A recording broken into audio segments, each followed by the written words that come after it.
अस्सलाम वालेकुम दोस्तों, उम्मीद करते कि आप सब लोग ठीक ठाक होंगे, मज़े में होंगे। फाइनली इंडिया पाकिस्तान के एनालिसिस का टाइम आ गया। इससे पहले कि मैं एनालिसिस करूं, मैं आप सब लोगों को कहूँगा कि हम एक साथ होके आज अपने फ़लस्तीनी भाइयों के लिए कंडेमनेशन करें और दुनिया को बताए कि जो ऑक्यूपाइड लोग होते हैं वो जुल्म नहीं कर सकते हैं, वो जुल्म का शिकार है और उनको एक सिस्टमैटिक जिनोसाइड की ओर धकेला जा रहा है। अगर हम इस टाइम बात ना करें तो कल को क़यामत के दिन हमें अल्लाह पूछेगा। और जितना हमसे हो सकेगा हम दुनिया को उजागर करने की कोशिश करें कि एक रिस्पेक्टेबल सोसाइटी में इस तरह से सिविल जिनोसाइड नहीं किया जाता। चाहे सिविलियन कहीं भी मरे, अच्छी बात नहीं होती है और हम दुआ गो है कि सब वहाँ ठीक हो जाए। अब आते हैं मैच के एनालिसिस की ओर।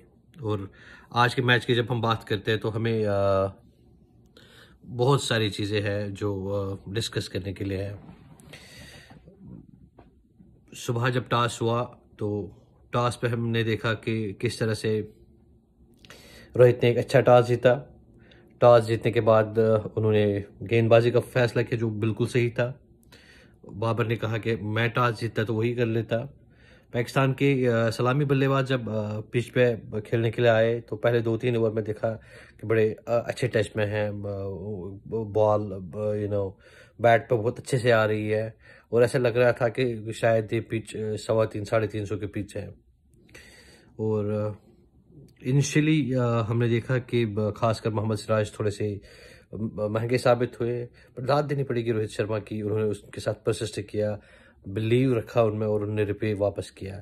और इंडियन बॉलर्स की एक अच्छी चीज़ जो थी कि उन्होंने जल्दी रिकॉग्नाइज किया कि ये पिच जो है इसमें उस तरह की कैरी नहीं है, तो हमें प्लान बी पे आना पड़ेगा। जहाँ पे उन्होंने कटर्स भी यूज़ किए, जहाँ पे उन्होंने क्रॉस सीम भी यूज़ किया, जहाँ पे उन्होंने डिफरेंट लेंथ खींची। तो हमने देखा कि किस तरह से क्रॉस सीम डिलीवरी पे फिर उन्होंने अब्दुल्ला शफीक को चलता किया।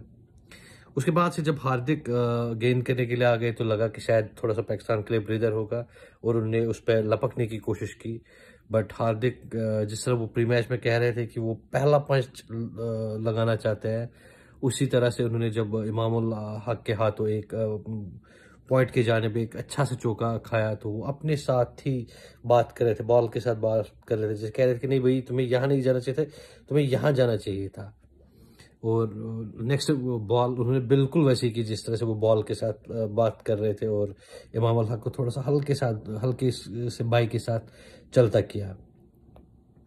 फिर आया पाकिस्तान का जो बैकबोन सो कॉल्ड रिजवान और बाबर, जिन्होंने पहले पारी को संभालने की कोशिश की, लेकिन रिजवान थोड़ा सा स्लो खेल गए।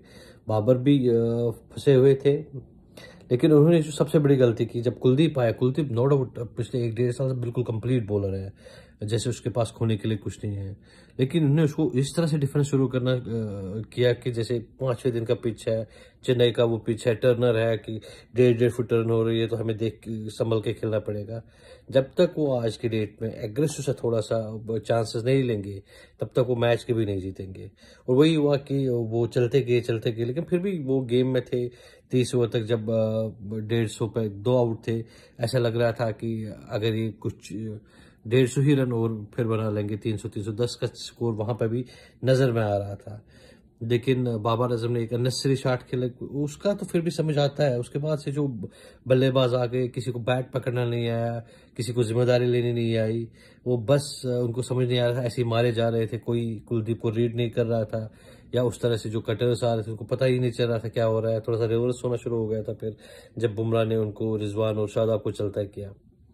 और उनके ऑलराउंडर्स की मुझे समझ नहीं आती है, चाहे शादाब हो चाहे नवाज हो, वो बैटिंग के टाइम बॉलर बन जाते हैं, बॉलिंग के टाइम बैट्समैन बन जाते हैं। वो दोनों ने, ये हमें पता है, कुछ अरसे से उनमें से किसी से कुछ नहीं होता है।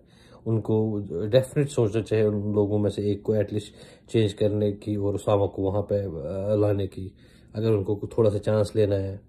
बिल्कुल ही वो बेकार हो गए वहाँ पे और किसी ने कोई जिम्मेदारी का मुजाहरा नहीं किया और लोअर आर्ट ने भी रजिस्ट करने की कोशिश नहीं की। और जो खाली अपने साथ पाकिस्तान कर सकता है दुनिया में और कोई टीम नहीं कर सकती, उन्होंने वही किया। 155 से लेके जहाँ पे 155 पे 2 आउट थे, 190-91 पे वो सब टीम आउट थी और उन्होंने मैच इंडिया की जोली में वही पे डाल दिया। फिर मैचअप की बात हो रही थी, शायद शाहिन आफरीदी कुछ चमत्कार कर जाए, बट चमत्कार की जब बात होती है तो वहाँ पे उनको बिल्कुल अच्छे तरीके से रोहित ने पहली बॉल पे प्ले करके बता दिया कि हमारे इरादे भाई क्या है। तो वो इरादे जो रोहित दिखा रहे थे उनको, उसके बाद से हमने देखा कि जो शुभमन गिल है वो डेंगू से वापस आ रहे थे। वो लड़के ने क्या खेला इस साल में, और जिस किस्म का टच था उसको, जो 2-3 चौके उन्होंने मारा, ये तो पाकिस्तान की खुशकिस्मती थी कि वो लपके गए वो शॉट खेलते हुए पॉइंट पे, और चेज 20 ओवर में नहीं हुआ। उसके बाद से फिर दिखा कि इंडिया शायद 20 ओवर में चेज कर जाए, लेकिन विराट कोहली के आउट होने के बाद थोड़ा सा उन्होंने रिस्ट्रेन किया, फिर शुरू किया। और पाकिस्तानी बॉलर्स ने इंडियन बॉलर से कुछ नहीं सीखा, बस मारे जा रहे थे, पिच में मारे जा रहे थे। और न्यूटन के थर्ड लॉ के हिसाब से उनको रोहित शर्मा उसी तरह कूटे जा रहा था और कुट गए, इतना कुट गए कि अब शायद टूर्नामेंट से उठना उनको बहुत मुश्किल हो जाएगा। पर उनको एक मैच की तरह लेना चाहिए इस मैच को, और एक बुरे ख्वाब की तरह पीछे छोड़ना चाहिए।